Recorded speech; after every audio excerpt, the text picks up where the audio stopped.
Assalamu warahmatullahi wabarakatuh. Can everybody hear me? Give me a thumbs up if you can hear me. Give me the thumbs up, thumbs up, thumbs up if you can hear me. Wa alaikum salam warahmatullahi wabarakatuh. Okay. So, Bismillah, wa salatu wa salam wa rasulullah wa ba'd. In the name of Allah, and may the peace and blessings of Allah be upon His Messenger.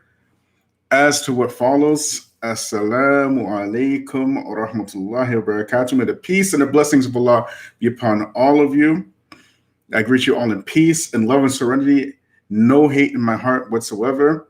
Now, today's topic, you're probably going to want to share it because there's a pretty high chance that this video is going to get flagged or deleted or something or the other, something like that, right? There's a pretty high chance that somebody in white supremacist world is going to be hating on this video pretty darn hard. So make sure you share it now because once it's gone, right? But anyways, first of all, I want you to like, subscribe, share. If you haven't gone to my YouTube and subscribe to my channel, do that now. I plan on doing these lives now every Thursday at 5:30. So inshallah, meet me here on Facebook or YouTube on 5:30 every Thursday at 5:30 for these lives, inshallah. So now I want to take you back to a time, like how many of you remember the time when we didn't have these safety seals on medicine and juice and basically your food bottles? Do you guys remember that time? Do you guys remember why safety seals became a thing? Because there was a time when we would go to the pharmacy or the store, or the corner store or whatnot. We would buy our medicines and our juices, and there were no safety caps, no safety seals, nothing like that. You just go, you purchase it, and then you can just, use it just like that, right? So what happened for us to get safety seals on our medicine? Does anybody remember? Who remembers? Who remembers what was the thing that happened that caused safety seals to become a thing? Who remembers? Anybody? Does anybody remember what caused safety seals to have a thing? I know it's old. We're talking about old school here. Give me the thumbs up if you can hear me. Thumbs up if you can hear me. Right? So let me just take you down memory lane. Back in 1982, there was a scare, you could say, where people were buying Tylenol. Okay, it was extra strength Tylenol, right? In, I believe it was Chicago, in the States, and they would buy these Tylenols and they would end up dying, okay? Like very quickly. And what ended up happening, because they just start dropping dead. People didn't know why they were dying, but there was a nurse that figured out that what was happening. They were buying Tylenol, and the Tylenol was laced with potassium cyanide. You understand? The Tylenol itself was laced with potassium cyanide. It caused even Tylenol, the drug company Tylenol, for its stocks to drop significantly. And it was a massive scare. It was a big thing. I remember back in those days, because I was a kid back in those times, and nobody was buying Tylenol, right? Like even like my parents, my aunts, my uncles, they're like, nobody's going to be buying Tylenol, right? Because of people were scared of being poisoned, right? I think about 6 or 7 people ended up dying from these Tylenol caplets or capsules. There were capsules at the time. There were capsules. And because of that, because these people were poisoned, all drug companies and juice companies and food companies, whatever, when they had bottled goods, they would put the safety seal. And that's why you see safety seals on your medicines, on your juices, on your spices. That's because of that, because people ended up getting killed because of purchasing Tylenol, because it was poison. Somebody opened up the bottles, put cyanide in it, and ended up killing several people, right? So what does it have to do with our topic today? What does that have to do with our topic today? Oh, it has a lot to do with it. See, a lot of you now, you're younger and you're born in a world where you're witnessing, the Patriot Act and the no-fly list because you were born in that world. You don't know why these things are happening. You just born. So for you, it's a regular thing. But there was a point in time where there was no-fly list. There was no Patriot Act. Now, I want to take you back to one of I told you, brothers and sisters, many times that the Black struggle is, in fact, the Muslim struggle. It's the one and the same. And what I meant by that is that these tricks and tactics that have been used on the Black community for years have been now being used on the Muslims. You understand? These type of tricks, tactics, the things that U.S. corporations and European corporations do in order to attack the Muslim countries of the world. These tactics that they used all the time on Black people, now they started their focus on Muslims. You understand? And if you look at the Tylenol example, why were the safety caps put on the Tylenols, on the medicines, on the medications? Because people died, right? And that's the same thing with the Patriot Act and the no-fly list. The reason why these rules came into fruition is because a whole bunch of people got killed. Now, why is this important? Why is this important? I don't know how familiar you guys are with the Afghan war against Russia, but this was around, I want to say, late 70s to early 80s. Wa alaikum assalam wa rahmatullahi wa barakatuh. I want to say late 70s to early 80s that the Afghanis were fighting the Russians. And who was helping the Afghans at that time? Does anybody know? Where are my intelligent people, my intelligent Black people, my intelligent Muslims?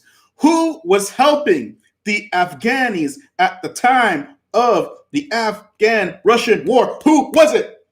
Who was it? Who was helping them? And what were they calling the Afghanis? Who remembers? Where are my intelligent people? Somebody talk to me. Please tell me, who was helping the Afghans fight the Russians?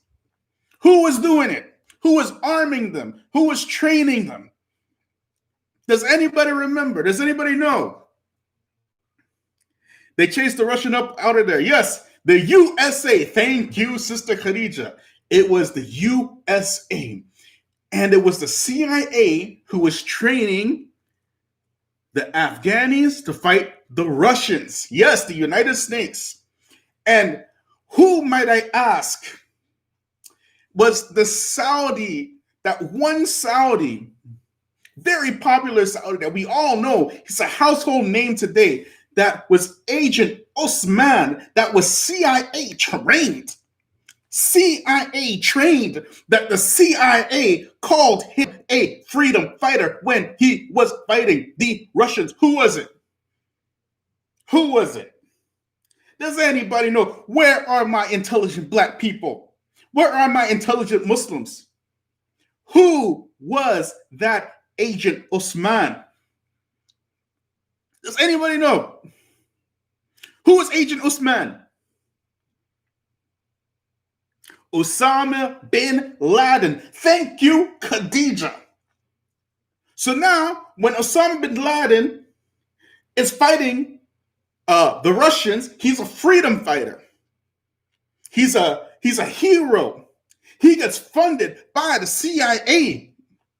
He gets American funds and training, and he gets to train his warriors, his people, and CIA tactics in order to fight the Russians. And then what happened? What happened? On September 11th, 2001, planes flew into the World Trade Centers and they dropped and fell down like pancakes. Now, what did Osama bin Laden say at that time? Does anybody remember? Does anybody remember what Osama bin Laden said at that time? Yes, 9/11. That's right.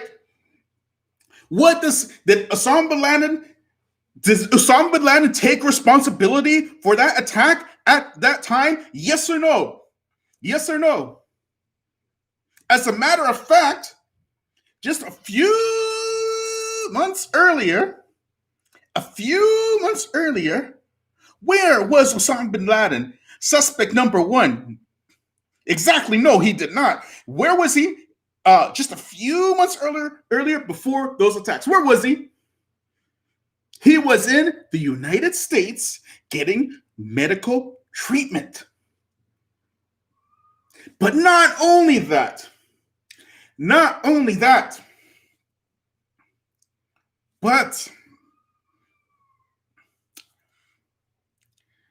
only did he not take responsibility, not only was he in the States at that time, but thousands of engineers all over the world, internationally, including and especially in the States, said that it is impossible for a steel building to pancake on itself just like that. No sound.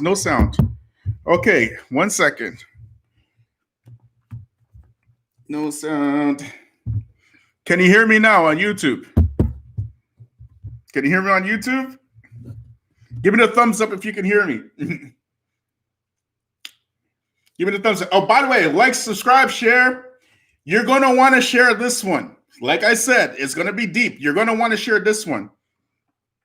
You're going to want to share this one.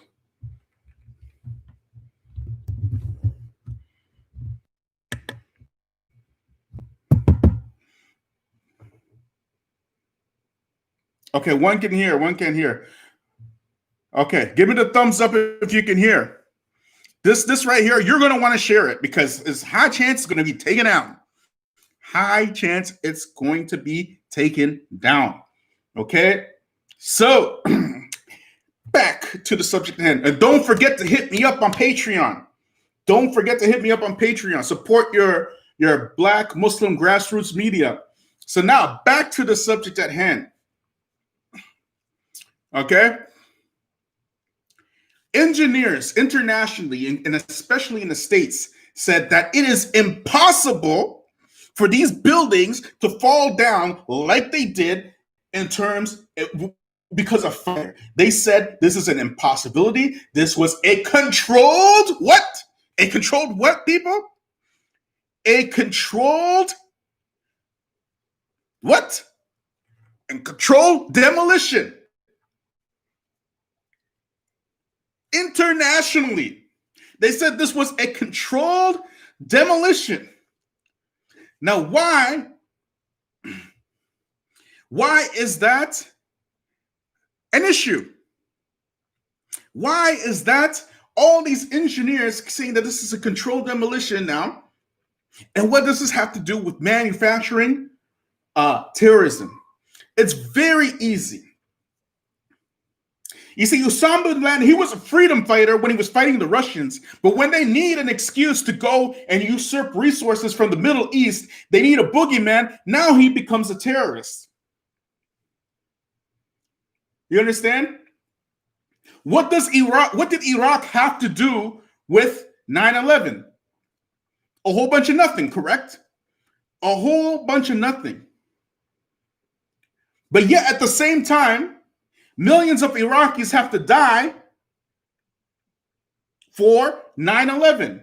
But nobody calls that terrorism. And we're building up here. We're building up here. Remember, like, subscribe, share. Hit me up on Patreon. Again, this is going to be real deep, but somebody's got to do it. So, at any rate, Iraq did a whole bunch of nothing. Remember what was their excuse for going into Iraq again? Does anybody remember? Does anybody remember what Colin Powell made a long speech about what in Congress to get the approval and the backing of Congress and the American people to attack Iraqis based upon what?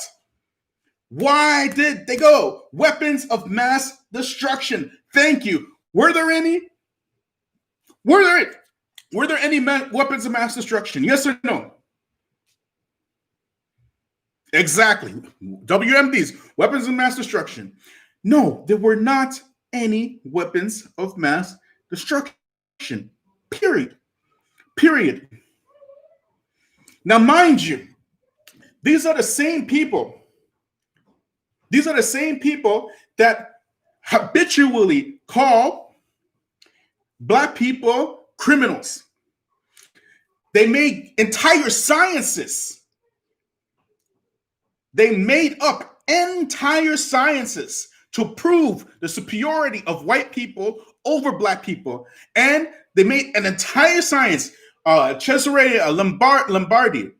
Cesare Lombardi made a science. What was the science he made up? Criminology. What did he say? He said criminals are born, not made. It's a genetic thing. And if you are Black, you are very likely to be a criminal.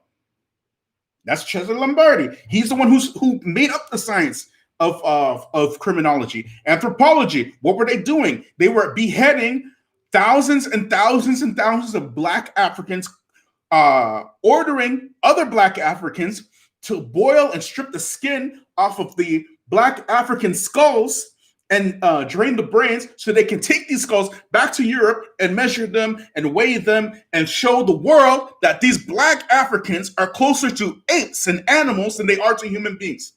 Anthropology. That's what they did. Theory of evolution, which is being taught till this very day. Theory of evolution, which is being taught to this very day in schools and biology classes, which your very Muslim children are being confused about, and your so-called Muslim leaders don't have the testicular fortitude to stand up firmly for Islam and against evolution because they themselves have submitted to this pseudoscience. They say that, yes, we evolved from apes and monkeys. Us Negroes are the closer to the apes, and the highest level of evolution is the blonde-haired, blue-eyed white people. These same people are telling you who is and who isn't a terrorist, and you go for it. I remember 9/11 very clearly.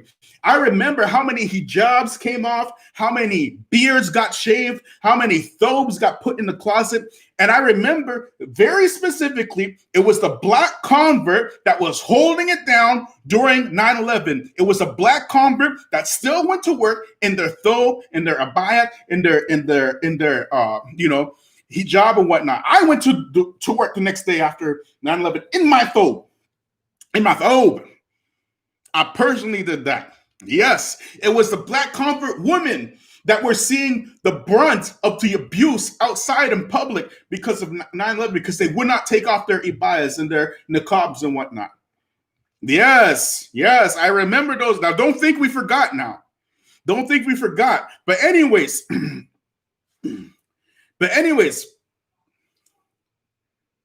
going back to the topic at hand, manufacturing terrorism. This whole 9/11 thing, right? This whole 9/11 thing was what you call a false flag, right? But if you go on Snopes and your local fact-checking sites, what are they telling you that 9/11 was? Your fact-checking sites. They're saying that these buildings came down because of fire. Building number 7, which was not hit by anything. World Trade Center, building number 7, which was not hit by a damn thing. Just some fires here and there. Fell down on itself. Why? Because according to your fact-checking websites, the ones who are supposed to sift through the facts and the evidence and bring you unbiased opinions, are telling you that building number 7 came down because of fire, and the Muslims did it. False flag.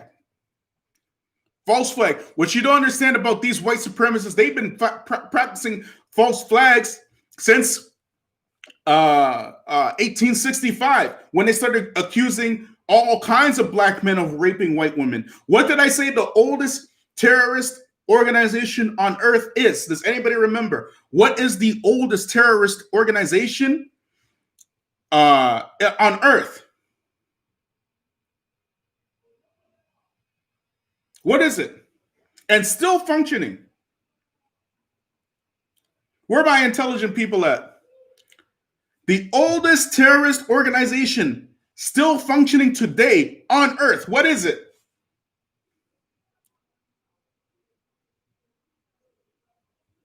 KKK. Thank you. Thank you, Khadija, once again. It's the KKK. Yes, thank you, Nasir. The KKK. The Ku Klux Klan. And here's the thing about the Ku Klux Klan. Like any other terrorist organization or good secret society, rather, they morph, they adapt, they switch up, they change their game plans, they adapt to the times in order for people to know that they're not a legit terrorist organization. You understand? So now let's fast forward a little bit.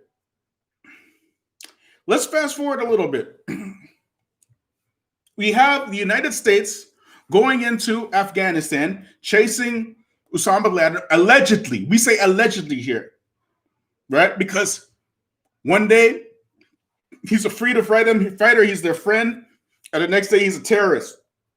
Okay? Because these people are treacherous. Right? Then fast forward into nowadays. Let's say nowadays, right? A couple of weeks ago in France,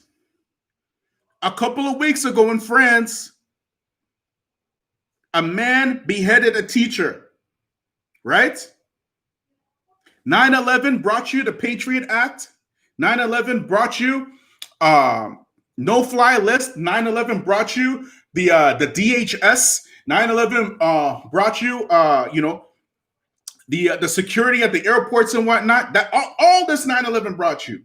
Okay, in France, a couple of weeks ago, there was a beheading in France, and this Muslim who beheaded this teacher for making caricatures of the Prophet Muhammad ﷺ, what did they call him?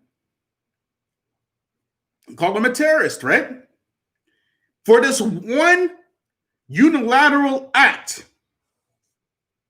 for this one unilateral murder, they defined who is a terrorist for you. Now remember, I told you before that language is important, and the oppressor tries to control the language and deliver a language to you, so that by that controlling the language and delivering that language to you, you are now programmed to see certain people in a certain light. And so because of this controlling of the language and the using the language of terrorists to describe somebody who murdered somebody unilaterally, what do those white folks see Muslims as today because of that language? They see them as what? Terrorists, correct? Just like the same Muslims see black people as criminals, and these white folks see black people as criminals because of language. Because of language. Language has meaning. Language is important. There's an old saying, whoever pays the piper names the tune. Whoever pays the piper names the tune. You know that story, the Pied Piper, when the Pied Piper was playing the music, so to get all the rats out of town, right? So that the people can be free of these rats. And those people didn't pay the piper. And what did he do? He played that music and brought the rats right back in town. Well, guess what? Whoever pays the piper names the tune. Whoever controls the money can tell you who and what is and what isn't. If I want to say that you are a terrorist, you're a terrorist. If I want to say that you're a criminal, you're a criminal. Why? Because I'm in charge. Language. Language. So the president of France gets to call this unilateral act a terrorist, and because of that, he controls the government of France, controls the masajid in France, and they're trying to dictate to the Muslims what they can and can't teach. You understand? You understand? Just like 9/11 was a Trojan horse by nefarious powers, whether it's corporate powers or government powers. Even me, I'm not sure, but I'm definitely sure that somehow George Bush and Dick Cheney and all these white supremacists, they're definitely involved, right? You know, to usurp the rights of the American people and cause mass spying. But nobody calls them terrorists. Nobody calls them terrorists when they tap your phone, when they follow you around and take pictures, when they siege your emails, when they put you on no-fly lists. Nobody calls them terrorists when they go over to Muslim countries. They ain't got nothing to do with that. They're not even thinking about them. They go into Afghanistan and go into Iraq. You know, they cause mass killing. Nobody calls them terrorists for doing that. Why? Because we're getting to that. We're getting to that. Okay. So, anyways, like, subscribe, share. Hit me up on Patreon. If you haven't subscribed to my YouTube channel yet, go to my YouTube and subscribe to my YouTube channel. But like I said, you're going to want to share this one because I don't know how long this video is going to be out there for. All right. It might get me shut down, but this is how we do it out here. Anyways. Exactly, the language.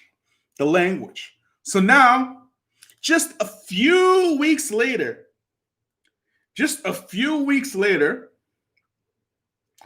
what happened in Nashville, people? What happened in Nashville, Tennessee? You see how Allah exposes these people? Look how Allah exposes these people. A few weeks later, what happened in Nashville, Tennessee?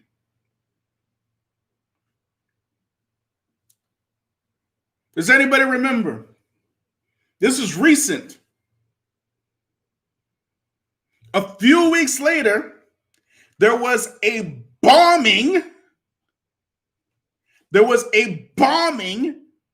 In Nashville, Tennessee. I repeat, a bombing in Nashville, Tennessee. And what did they call the person doing the bombing? What did they call him? Did they call him a terrorist? No, they called him the bomber. They called him the bomber. So when it's a Muslim who unilaterally kills and murders one person, we're going to call him a terrorist. But when white folks blow up stuff, we're going to call him the bomber. You understand? Language. Mentally unstable. Yes, we'll call him mentally unstable. We'll call him the bomber. You know, the poor soul. You understand?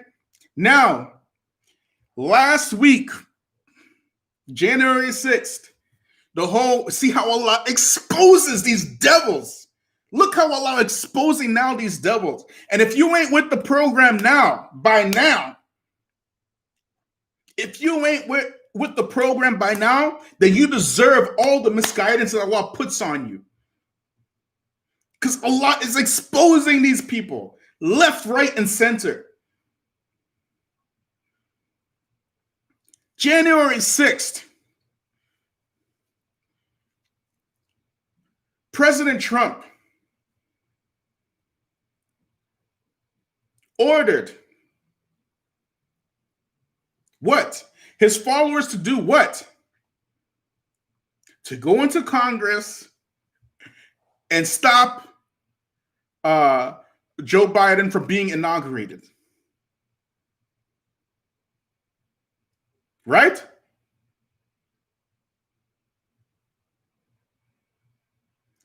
President Trump ordered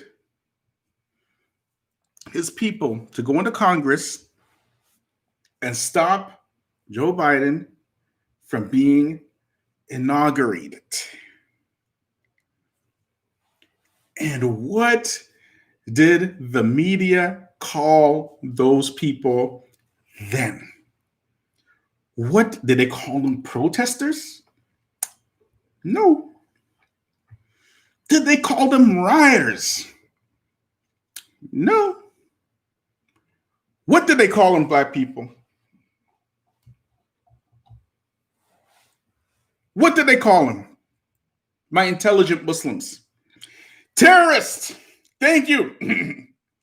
They called them terrorists. You see, this is how the game works, and I want you guys to understand this. Okay?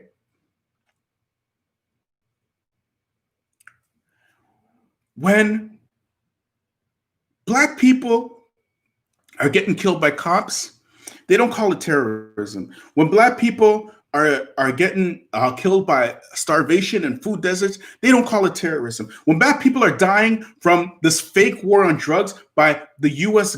government funding and supporting drugs in the Black community and putting guns in the Black community themselves and causing Black people to kill each other and poison each other with crack and cocaine and heroin and all kinds of crazy drugs, they don't call that terrorism. But when crackers are killing, when crackers are killing Wonder Bread, now it's terrorism. Because only when a cracker gets killed do they have the wherewithal and the energy to call their own terrorist.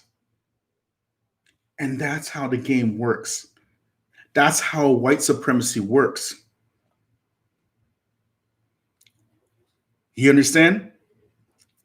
If they can control the language, they can control the delivery of the language, how you see people. They got no energy to call those people who killed Ahmaud Arbery terrorists. They ain't got no energy, no wherewithal, no strength to call a cop who shot all the cops who ever shoot Black people in the back, anyways, they don't call them terrorists. The only time these people are ready to call another person terrorist is when white people get killed. You see how that works? Do you see how that works? Now I'm going to play a clip real quick, right? I want you guys to watch this clip, okay? Just give me 1 second so I can set it up. Like, subscribe, share.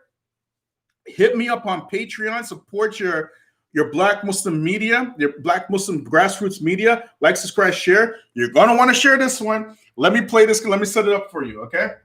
Give me 1 second.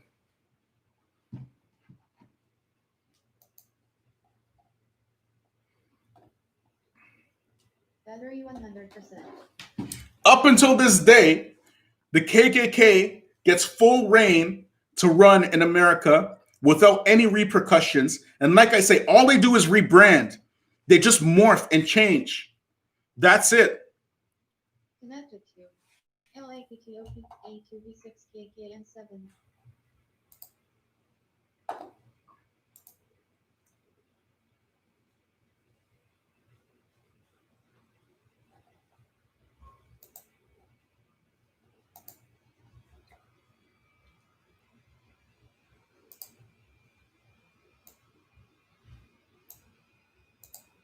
Okay.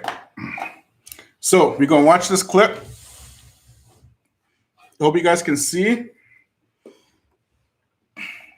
Let's play it.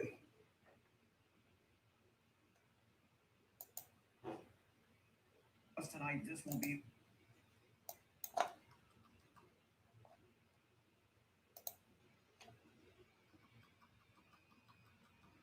tonight, this will be the most tense time for the FBI since 9/11, but here's what they can't do, and correct me if I'm wrong. If we've got threats against 50 state houses, from Augusta, Maine to Tallahassee, Florida, from Trenton, New Jersey to Sacramento, that's going to end up on police officers, sheriff's deputies, perhaps National Guard, times 50. The 15,000 agents of the FBI, it seems to me, cannot be used to fortify state capitals. But Frank, talk about this unique setup of what is truly domestic terrorism. Not only is it truly domestic terrorism, but we still don't have a law in the United States against domestic terrorism that will give the FBI and the remainder of law enforcement the investigative tools in the toolkit that they need to counter this threat. What they're telling me now, Brian, is this threat is out in front of them. They are not out in front of this threat. And it is all hands on deck in every single one of the 56 field offices in the FBI. Imagine the triage challenge of prioritizing which threat on social media is aspirational, which is the guy on the couch with a bag of potato chips, and which is the actor who's going to actually travel and execute a plan. This is a monumental task, and it requires everybody to move in one direction with a collective code of core values, just like this country needs right now. And sadly, we're getting reports from numerous police departments across the country that they have opened investigations on their own officers to determine whether they participated in this insurrection in D.C. We understand that as many as 15 Capitol Police officers have been either suspended or are under investigation. And this is the threat facing us. It is an insider threat that in the perilous time over the next couple of weeks in this country cannot be overemphasized. Did you catch this? Did you catch this cracker? Did you hear what this liar just said? Did you hear what this Klan enthusiast lying? The only thing that he said that was true was that law enforcement, yes, was involved in the insurrection. That's the only thing that he said. But what did he say? What's the contention, Bilal? What is the problem with what he said, Bilal? He said that we don't have the laws. We do not have the laws to get domestic terrorists right now. We don't have the support. We don't have the laws. Well, let me ask you, how many Muslims were arrested in America because of your laws to catch domestic terrorists? You lying cracker. How many? You don't have the laws. You see the language? You see language? He's saying we don't know who's sitting on the couch and who's really planning to be a terrorist. How much empirical evidence do we have of white supremacists killing and murdering black people up until this very day? Even, like I said, 2020, 8 black people end up swinging on trees. 2 of them rule suicides. 2 of them rule suicides. Not a single cop that killed a single person, 2020, was charged with anything. Okay, Breonna Taylor's killers, murderers, were charged with shooting and killing paint at the neighbors' walls. At the neighbors' walls. Look at this liar, this lying FBI. And let me ask you something. I did a video a couple of weeks ago. Who was the first woman that the FBI put on their most wanted list ever in history? In history. And what did they call her? Where are my intelligent people at? Who was the first woman? Who was the first woman? This lying devil, this liar. Who is the first woman that the FBI, by their own admittance, thank you, Rabia, Assata Shakur. What did they call her? What did they call her? Did Assata Shakur kill anybody? Did Assata Shakur kill anybody? Where you at? Where you at? Assata Shakur didn't kill nobody. Nobody. And they called her what? A domestic terrorist. A domestic terrorist. You ain't got laws? No, you ain't got the energy to arrest your people.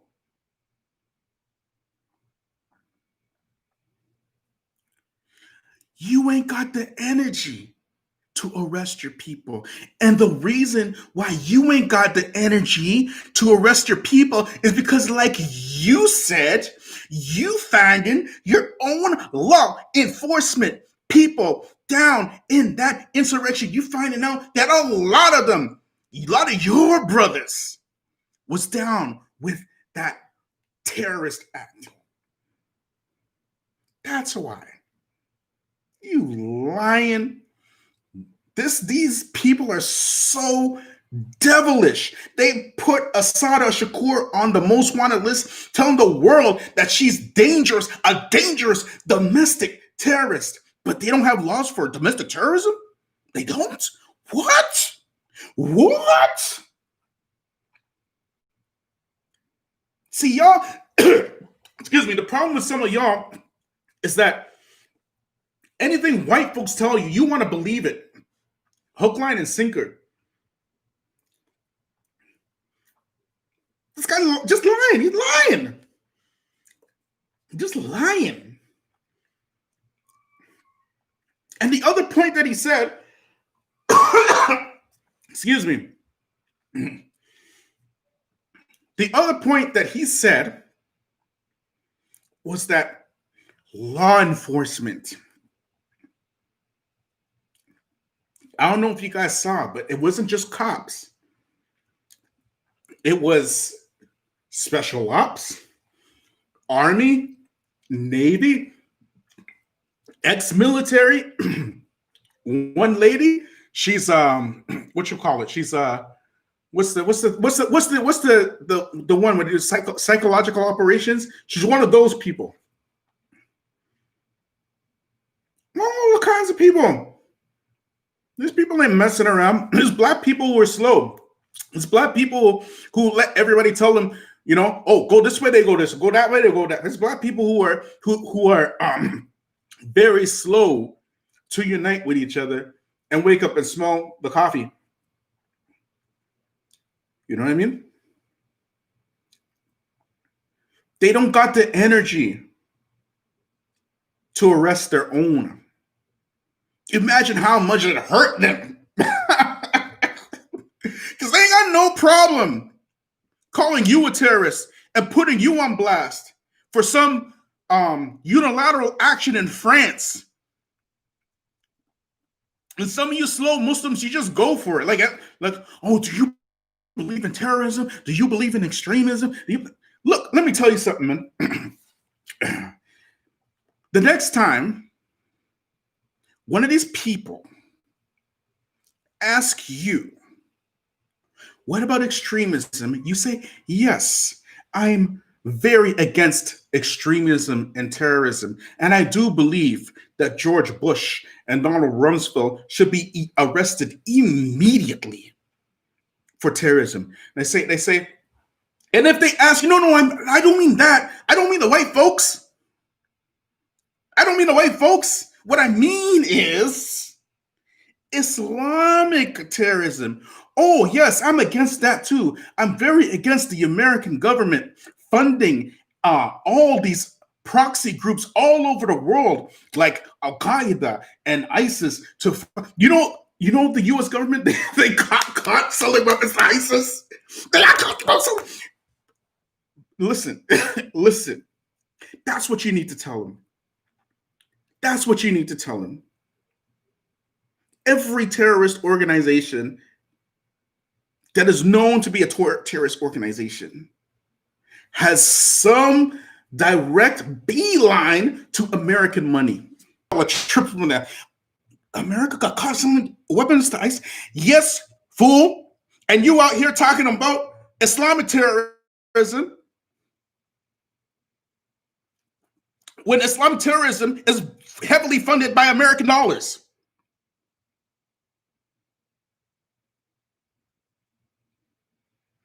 And what you need to be doing is standing up for yourself and say, you first. You ask me about terrorism, you condemn yours first because y'all started it. Iraq is not anywhere around the world building empires. Neither is Afghanistan. Neither is Syria. Neither is Palestine. Neither is Somalia. Neither is any other Muslim country. You first. That's what you need to be saying. Anyways, before I go, before Brother Be Loud goes, I know I just blew a lot of your minds right now. Give it a thumbs up, guys. Please like, subscribe, share. You got to share this one because I don't know how long it's going to be up on the internet before it gets shut down. Okay, so like, subscribe, share. 1 second. I don't know if you guys can see this. ISIS weapons arsenal included some purchased by U.S. government. NBC News, people. NBC News. Their own news outlet. You see, when you're confident in the religion of Allah, you don't allow other devils to define who you are.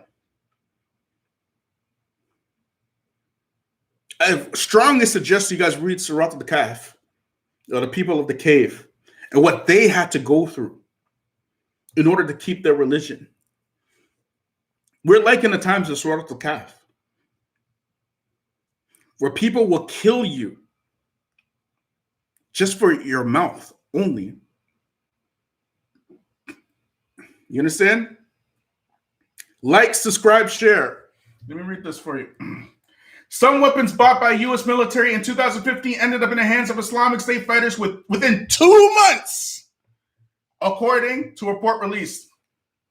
The findings by a conflict armaments research and independent arms tracking organization are based on 3 years of meticulous documentation of weapons recovered from ISIS on battlefields of Iraq and Syria.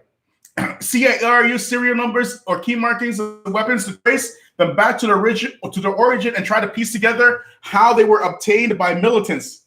Like they don't know how. Like they don't know how. Just like they don't know how the drugs are coming into the black community, right?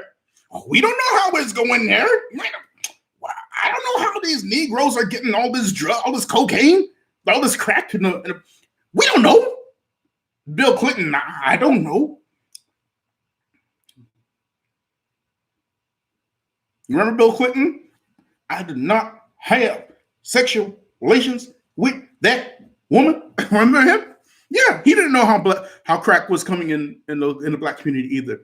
You see, and that's the problem with you believe everything that they say, and they are the biggest liars. Just liars. That are liars. I said, the devil lies. I said the devil lies. Don't let them call you terrorist ever again. Period. Do not let them call you terrorist, and do not let them say anything about Islam and terrorism, period.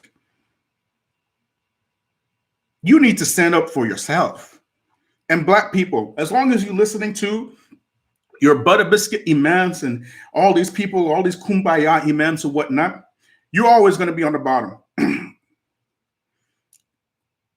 You know, you need to stand up for yourselves. Anyways, that's all I got for you today. I'm going to come live every Thursday at 5:30. So I hope to see you again next Thursday, inshallah. I came to you in peace. I leave you in peace. Please like, please subscribe, please share, please support me on Patreon. You have to support your Black grassroots media. This is your channel. This is your channel. It's yours to keep or yours to let wither away. Assalamu alaikum wa rahmatullahi wa barakatuh.